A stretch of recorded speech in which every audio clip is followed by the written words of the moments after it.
Hello students, welcome back to my YouTube channel P Khatri Mathematics Classes. Today topic is class 10th Maths NCERT Chapter 6 Triangles Exercise 6.3 Solution देखते हैं बेटा। Question number 2 देखते हैं बेटा, बहुत ही अच्छा question है। देखते हैं क्या है। इन फिगर 6.35 मीन्स इस फिगर की बात कर रहे हैं हम। Triangle ODC similar to triangle OBA means ये दोनों ही ट्रायंगल कैसे दे रखे हमें, सिमिलर दे रखे हैं, गिवन है, इतना क्लियर है। एंड एंगल BOC मीन्स ये एंगल 125 डिग्री दिया। एंगल CDO मीन्स ये एंगल 70 डिग्री गिवन है। फाइंड एंगल DOC मीन्स एक तो हमें ये एंगल फाइंड आउट करना है, ये वाला, क्लियर है। और DCO मीन्स ये वाला एंगल निकालना है। एंड एंगल OAB मीन्स ये वाला एंगल फाइंड आउट करना है, क्लियर इतना। तो सबसे पहले बेटा हम गिवन और हमें जो निकालना है वही लिख लेते हैं। गिवन क्या है, सबसे पहले हमें गिवन है कि ट्रायंगल ODC सिमिलर दे रखा है किसके, ट्रायंगल OBA के।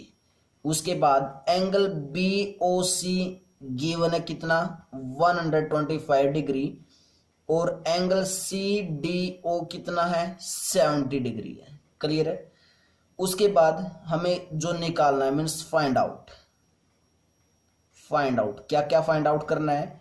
Angle DOC, angle DCO and angle OAB, ये हमें एंगल फाइंड आउट करने हैं। अब देखते हैं सॉल्यूशन, क्लियर है। तो देखो बेटा, ये दोनों ट्रायंगल्स अगर सिमिलर हैं, ये ट्रायंगल और ये ट्रायंगल, अगर ये दोनों ट्रायंगल्स हमें सिमिलर दे रखे हैं, तो मैं अगर इस एक ट्रायंगल के एंगल फाइंड आउट कर लूं तो इसके तो अपने आप ही आ जाएंगे, क्योंकि सिमिलर है। सिमिलर तो कोरस्पॉन्डिंग एंगल्स क्या होंगे, इक्वल हो जाएंगे ऑब्वियसली, क्लियर है। तो मैंने क्या किया, सबसे पहले देखो ये कंप्लीट, मैं इस एंगल को निकालूंगा। कौन से एंगल को निकाल रहा हूं मैं, इस एंगल को, क्लियर है। तो देखते हैं कैसे निकालेंगे। सबसे पहले मैं जो गिवन हो क्या है, BOC, और उसके बाद मैं इस एंगल को लिखूंगा, ये कौन सा है, COD। ये एंगल तो है COD, या फिर आप बोल सकते हैं DOC बोल सकते हैं, ये वाला एंगल। इस एंगल की बात मैं क्यों कर रहा हूं, क्योंकि बेटा ये एंगल जब निकालूंगा तो चेक कर लो, ये BD क्या है कि स्ट्रेट लाइन है। BD क्या है कि स्ट्रेट लाइन है। तो ये एंगल हमें गिवन है, तो ये एंगल हम निकाल सकते हैं। स्ट्रेट लाइन है तो सम कितना होगा, 180 होगा, क्योंकि क्या बनेगा, एक लीनियर पेयर बनने वाला है, क्लियर है। तो मैंने क्या लिखा, सबसे पहले angle BOC plus angle DOC equal to 180 degree, और साथ में क्या लिख दिया, लीनियर पेयर। क्या फॉर्म कर रहा है बेटा, वहां पे लीनियर पेयर फॉर्म कर रहा है, क्लियर है। BOC कितना गिवन है, 125 degree plus angle DOC equal to 180 degree means angle DOC equal to 180 degree minus के 125 डिग्री मीन्स एंगल DOC कितना आ चुका है, यहां से चेक कर लो बेटा। DOC ये एंगल निकाल रहे हैं ना, तो कितना आ चुका है, चेक करो। 180 डिग्री में से 125 डिग्री माइनस करेंगे तो कितना आएगा, हमारे पास है 55 डिग्री आएगा। चेक कर लो बेटा, चेक कर लो, क्लियर है यहां तक। इस ट्रायंगल का ये वाला एंगल आ चुका है कितना, 55 डिग्री हमने निकाल दिया, क्लियर है।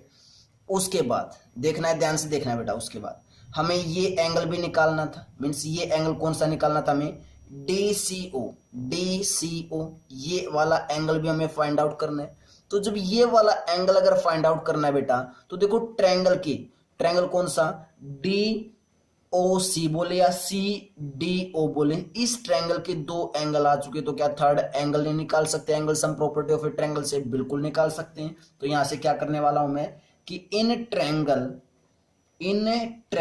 कौन सा, CDO ट्रायंगल में हमें दो एंगल्स मिल चुके हैं, तो थर्ड एंगल ऑब्वियसली निकाल सकते हैं इजीली। तो क्या लिखने वाला हूं, in triangle CDO angle CDO plus angle DOC plus angle DCO clear है, किसके इक्वल है 180 डिग्री। क्यों? Angle sum property of A triangle की वजह से, angle sum property of A triangle. Clear इतना। अब देखो CDO मीन्स कितना है, फिगर के अंदर चेक करना बेटा, कितना है 70 डिग्री। मैं दिखा देता हूं फिगर में एक बार। CDO चेक कर लो बेटा, CDO 70 डिग्री पुट की वैल्यू। उसके बाद DOC कितना आ चुका है 55 डिग्री, तो प्लस के 55 प्लस एंगल DCO ये तो हमें निकालना है, तो ये सेम रखा DCO equal to 180 degree. Clear यहां तक। अब ये दोनों ही जो हमारे कांस्टेंट एंगल से राइट हैंड साइड जाएंगे तो क्या हो जाएंगे, माइनस के हो जाएंगे। तो हमारे पास कितना आया, angle DCO equal to 180 degree minus के 70 और माइनस के 55 डिग्री। मीन्स एंगल DCO कितना आया, 180 में से पहले 70 माइनस किया तो कितना बचा 110 बचा, माइनस के 55 और 110 में से 55 माइनस करेंगे तो वापस कितना बचने वाला है, DCO 55 डिग्री बचा। दैट्स क्लियर बेटा। अब चेक कर लो, हमें जो एंगल्स निकालने थे उसमें से DOC आ चुका है, CDO आ चुका है। देखो ये दोनों एंगल DOC ये रहा और DCO और DOC ये दोनों एंगल से निकाल चुके हैं। क्लियर। अब कौन सा बचा एंगल हमारा, OAB यही बचा। कौन सा बचा, OAB बचा। अब लेकिन जो मैं गिवन कंडीशन तो थी वो तो यूज की नहीं, कौन सी, कि दोनों ट्रायंगल्स क्या दे रखे हैं, सिमिलर दे रखे हैं। तो दोनों ट्रायंगल सिमिलर दे रखे हैं, कौन कौन से, मैं यहां पे कर देता हूं बेटा। दो ट्रायंगल्स हमें सिमिलर दे रखे हैं, ट्रायंगल ODC सिमिलर है ट्रायंगल किसके, OBA के, ये में गिवन है।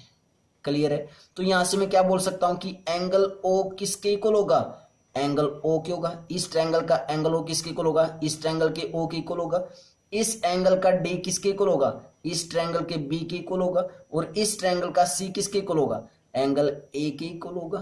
क्लियर है, बिल्कुल होंगे। क्यों, क्योंकि कोरस्पोंडिंग एंगल्स क्या होते हैं, दो सिमिलर ट्रायंगल्स में इक्वल होते हैं। हमें निकालना क्या है, ए एंगल ही तो निकालना है। इसका एंगल ए निकालने का मतलब OAB निकालना है। और ये किसके सिमिलर है, एंगल सी की। और एंगल सी आने का मतलब कितना है, DCO कितना है 55 डिग्री। तो मैं यहां से क्या बोल सकता हूं कि एंगल कौन सा, angle C means DCO equal है, एंगल DCO इक्वल है किसके, एंगल OAB की। क्लियर। और DCO कितना है 55 डिग्री है। तो 55 डिग्री एंगल इक्वल आ चुका है किसके, एंगल OAB के। और यही हमें लास्ट एंगल फाइंड आउट करना था। दैट्स क्लियर बेटा, जल्दी बोलो। क्लियर है। तो ये हमें 3 एंगल्स फाइंड आउट करने थे, तो हमने तीनों ही एंगल्स यहाँ पे फाइंड आउट कर दिए। क्लियर बेटा। Let's come to the next question, question number 3. Before that, pause the video, note it down.